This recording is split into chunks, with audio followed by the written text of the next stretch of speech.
हरीश की एक पत्नी थी जो बहुत बोलती थी और वह उसके ज्यादा बोलने से बहुत परेशान था। हरीश को पता चला कि जंगल में एक महात्मा आए हुए हैं। वह अपनी पत्नी को उनके पास लेकर जाता है और कहता है कि मुनिवर कृपा करके आप इसे समझाइए, यह बहुत बोलती है। मेरे मना करने के बाद भी इसका दिन भर इसका मुंह चलता ही रहता है। मैं इसे कितना समझाता हूँ कि कम बोलना, चुप रहना सीख, लेकिन नहीं, और हर बार इसकी वजह से लड़ाई होती है। महात्मा मुस्कुराए और बोले, मैं तुम्हें इस बात को एक कहानी की मदद से समझाता हूँ। मेरा गुरु का एक शिष्य था जो बहुत बोलता था। वह हर समय इधर उधर की बातें करता था और कभी शांत नहीं रहता था। जब वह दान लेने के लिए जाता तो हर घर से एक नई कहानी लेकर आता और आश्रम के दूसरे शिष्यों को सुनाता, और एक शिष्य की दूसरे से बुराई करता, चुगली करता और दूसरों के सामने अच्छा बनने का प्रयास करता और खुद के मुंह से ही खुद की तारीफ करता रहता। और हम हमेशा खुद को गुरु के सामने सबसे बुद्धिमान और उत्तम साबित करने का प्रयास करता। वह खुद को सभी शिष्यों से अलग और श्रेष्ठ मानता था।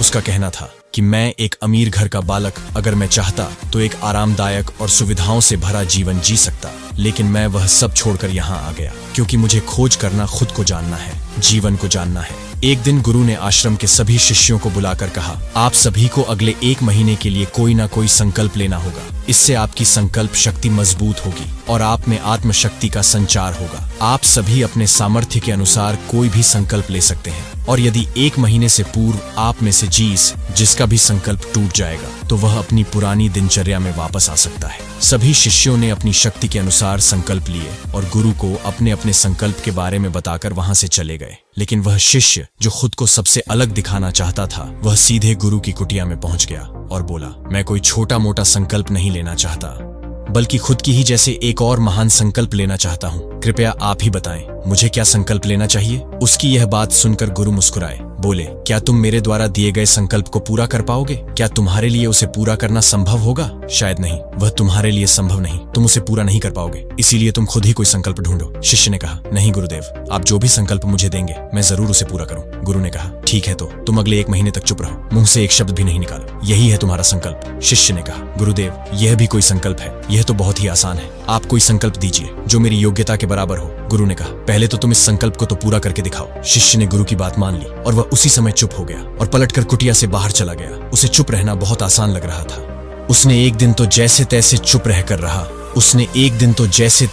रहकर काट लिया, लेकिन दूसरे दिन से उसके मन में ना बोलने का बोझ बढ़ने लगा, और तीसरे दिन उसे भारीपन महसूस होने लगा, और चौथे दिन उसके अंदर एक अजीब सी बेचैनी होने लगी, क्योंकि आसपास आश्रम के सभी शिष्य एक दूसरे से बातें कर रहे थे। वह भी अपना पक्ष उनके सामने रखना चाहता था, उनकी बोलती बंद कर देना चाहता था, लेकिन उसका संकल्प उसके सामने आ रहा था। इसीलिए वह पूरे दिन सिर्फ और आंखें बनाता। इसी तरीके से कुछ दिन और बीते, आंखें बनाता।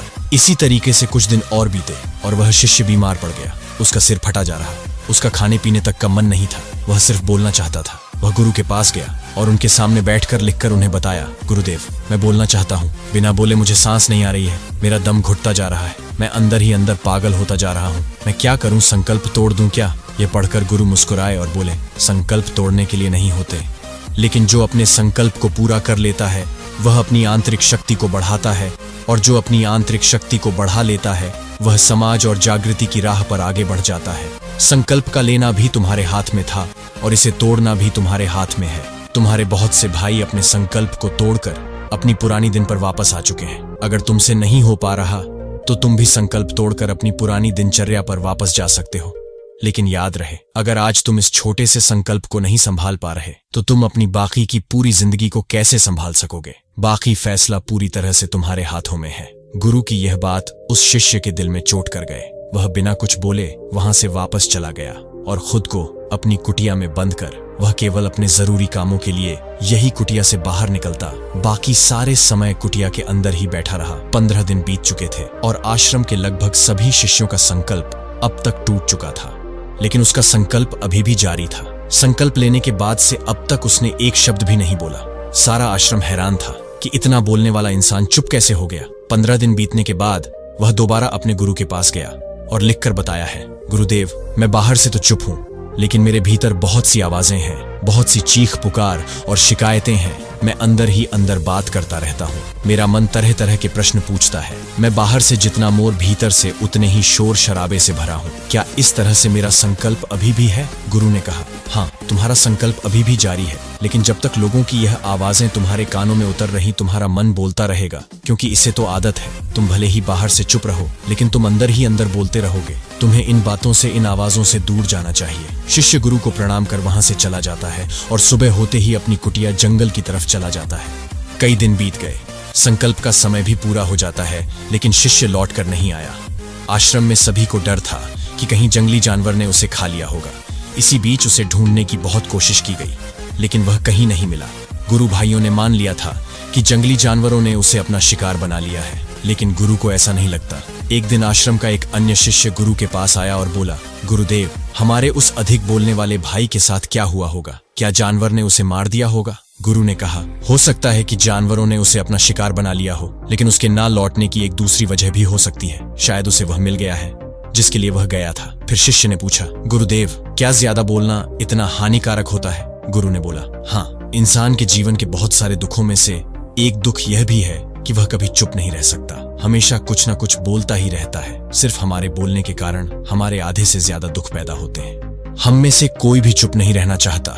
हम बस सामने वाले को सुना देना चाहते हैं। जो भी हमारे मन में है सब निकालकर उसके मन में बैठा देना चाहते हैं। उसे समझा देना चाहते हैं कि देख, तू गलत है और मैं सही। इस तरीके से सुनने और सुनाने का यह काम जिंदगी भर चलता रहता है। लेकिन इस नासमझी में हम अपना समय, अपना जीवन, अपनी समझ और सबसे महत्वपूर्ण अवकीमती पल जो जिए जा सकते हैं, जिनको अनुभव किया जा सकता है, जिनमें आनंद को प्राप्त किया जा सकता है, यह सब खो देते हैं। लेकिन इसके बदले हमें मिलता क्या है? कुछ नहीं, सब व्यर्थ और बर्बाद हो जाता है। शिष्य ने पूछा, तो फिर इसका समाधान क्या है? गुरु ने कहा, पूरी जागरूकता के साथ अपने विचारों को देखना, यही एकमात्र तरीका है। सारी मानसिक समस्याओं का वर्तमान में रहकर चिंतन करना, पूरी जागरूकता के साथ अपना काम करना जिंदगी में चमत्कारिक बदलाव ला देता है। उसके बाद वह शिष्य गुरु से अपने प्रश्नों का उत्तर पाकर उनको प्रणाम करके वहां से चला गया।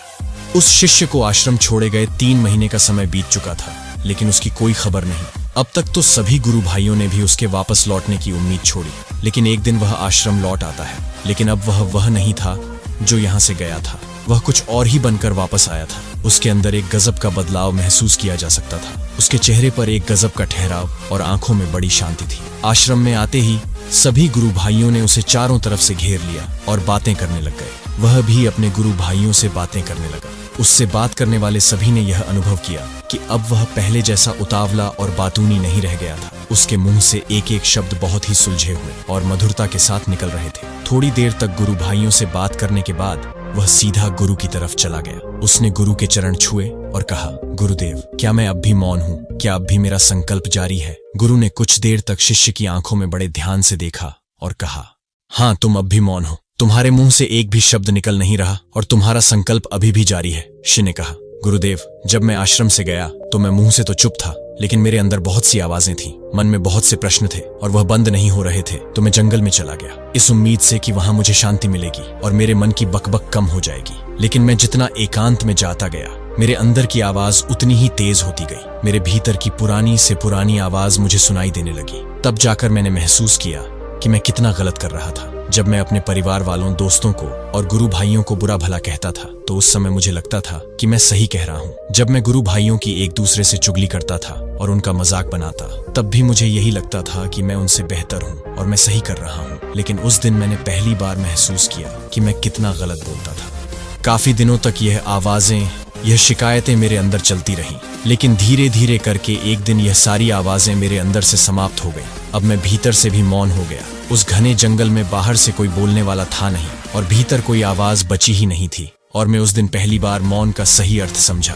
मेरे चारों तरफ बहुत शांति थी। हालांकि अभी भी कुछ आवाजें आ रही थीं जो पहले भी आती थी, लेकिन मैं उन्हें सुन नहीं पाता था। अब वह सभी आवाजें मुझे स्पष्ट रूप से सुनाई दे रही थीं। हवा के चलने की आवाज, चिड़ियों के चहक की आवाज और पानी के बहने की आवाज, ये सभी आवाजें मैंने पहली बार पूरे होश पूर्वक सुनी। अपने चारों तरफ इतनी शांति मैंने पहले कभी महसूस नहीं की थी। तो इस शांति को भंग करने के लिए मैंने पहली बार अपने मुंह से कोई शब्द निकाला। मैं चिल्लाया, हे ईश्वर, यह कैसी शांति है? सभी कुछ इतना शांत क्यों है? ऐसा क्या हो गया? लेकिन मेरे चिल्लाने के बाद भी शांति भंग नहीं हुई। सब कुछ पहले जितना ही शांत था, बाहर भी और भीतर भी। हे गुरुदेव, मैंने अपने गुरु भाइयों से बात की, मैंने आपसे बात की। मैं बोल रहा हूँ, मैं चल रहा हूँ, मैं सब कुछ देख रहा हूँ, लेकिन मैं अपने भीतर एकदम एकांत में हूँ, मौन में हूँ, भीड़ में होता हूँ। तब भी भीतर से अकेला एकांत में होता हूँ। जब मैं खुद में भी शोर करना चाहता हूँ, तब भी एकांत में ही होता हूँ। अब सब दिखाई पड़ने लगा है, सब सुनाई पड़ने लगा है। गुरु ने कहा, जब तक हम बाहर की तरफ बोलते रहेंगे भीतर अशांति ही रहेगी, लेकिन जिस दिन हम भीतर की तरफ मुड़ जाएंगे तब हमारे मुंह से कुछ भी निकलेगा, हम शांत ही रहेंगे। दुनिया में जितनी भी बुराइयां हैं ज्यादातर हमारे बोलने से ही उत्पन्न होती है, क्योंकि हम चुप रहना नहीं चाहते। हम जितनी जरूरत है उससे कहीं ज्यादा बोलते हैं। हम सामने वाले को सुनना नहीं चाहते, बल्कि उसकी बोलती बंद कर देना चाहते हैं। उसे समझा देना चाहते हैं कि मैं कौन हूँ, मैं क्या कर सकता हूँ, और यही हमारी जिंदगी का मकसद बनकर रह जाता है। हमारी सारी ऊर्जा व्यर्थ के बोल में बर्बाद होती रहती है। जो ऐसे ही समाज में हमेशा एक दूसरे को सुनाने में लगे रहते हैं, कभी एक दूसरे को सुनना नहीं चाहते, समझना नहीं चाहते, और चुप रहना तो उन्होंने कभी सीखा ही नहीं, क्योंकि चुप रहना उन्हें छोटा महसूस करवाता है। दुनिया की सभी लड़ाइयां का कारण हमारा बोलना ही है, इसलिए हमें सिर्फ उतना ही बोलना चाहिए जीतना जरूरी हो, क्योंकि व्यर्थ का बोलना ऊर्जा को नष्ट करना है, और यह बोलना ही हमें कभी अपने भीतर की ओर लौटने नहीं देता, क्योंकि यह हमें बाहर की ओर खींच कर रखता है। और बाहर है ही क्या, इस संसार के अलावा। लेकिन अगर अपने भीतर के संसार की ओर मोड़ना है तो इस मुंह को बंद ही रखना चाहिए। इसीलिए जितने भी बुद्ध हुए, आत्मज्ञानी हुए, वह सभी एकांत की ओर भागे, ताकि उन्हें ज्यादा ना बोलना पड़े, ज्यादा सुनना ना पड़े। वह एकांत में रहे और शांत रहे, इसीलिए आसानी से भीतर की यात्रा कर पाए। लेकिन अगर कोई चाहे तो इस संसार में रहकर भी एकांत में रह सकता है, शांत रह सकता है, लेकिन इसके लिए उन्हें अपनी ऊर्जा बचानी होगी, जिसे वह अब तक अपने व्यर्थ के शब्दों में बर्बाद कर रहे थे। दोस्तों, इस कहानी की सीख यही है कि व्यर्थ का बोलना ऊर्जा को नष्ट करना है। ज्यादा और व्यर्थ बोलना ही हमें अपने भीतर की ओर लौटने नहीं देता, क्योंकि यह हमें बाहर की ओर झुकाए रखता है। और जिन्हें भीतर की यात्रा करनी है उन्हें अपने मुंह को बंद ही रखना चाहिए। मुझे उम्मीद है कि आपको यह कहानी पसंद आई होगी और काफी कुछ सीखने को मिला होगा। कहानी के बारे में अपने विचार और झुकाए रखता है, और जिन्हें भीतर की यात्रा करनी है उन्हें अपने मुंह को बंद ही रखना चाहिए। मुझे उम्मीद है कि आपको यह कहानी पसंद आई होगी और काफी कुछ सीखने को मिला होगा। कहानी के बारे में अपने विचार आप हमें नीचे कमेंट बॉक्स में कमेंट करके बता सकते हैं। बाकी अगर यह कहानी आपको अच्छी लगी हो तो इस वीडियो को लाइक करें, और ऐसी और कहानी सुनने के लिए मोटिवेशनल लिनय यूट्यूब चैनल को सब्सक्राइब कर दीजिए। धन्यवाद।